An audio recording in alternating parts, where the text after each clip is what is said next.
এসিপির ভূমিকায় অভিনয় করছেন সাহেব ভট্টাচার্য।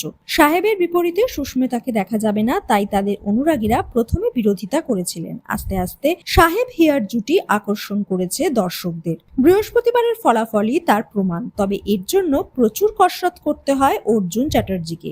শুটিং এর ফাঁকে যখন সবাই কিছু না কিছু খেতে ব্যস্ত, তখন নিজেকে দূরে সরিয়ে রেখেছেন সাহেব। এমনকি 2 মাস আইসক্রিমও খাননি। যতদিন গঙ্গা চলবে এই নিয়ম ফলো করবেন। বাইরের খাবারও খাবেন না, তাই বাড়ি থেকে খাবারও নিয়ে আসছেন। তার চর্চিত বান্ধবী সুস্মিতা দেও একদিন তার জন্য লাঞ্চে খাবার এনেছিলেন। আরম্ভ হওয়ার পর থেকেই 1 থেকে 10-এর মধ্যে ছিল গঙ্গা। এই সপ্তাহে আরো কিছুটা এগিয়ে গেছে। এই ধারা বজায় থাকলে ভবিষ্যতে যে আরো ভালো ফল করবে তা বলা যেতেই পারে।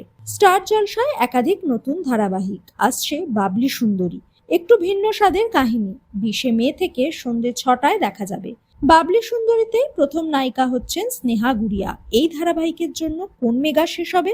কম্পাসের নামই উঠে এসছে। শুরু থেকেই টিআরপি কম, তবে জলসা এই সম্পর্কে কোনো মন্তব্য করেনি। মনে করা হচ্ছে রাতের দিকেও কোনো স্লটে পাঠানো হতে পারে কম্পাসকে।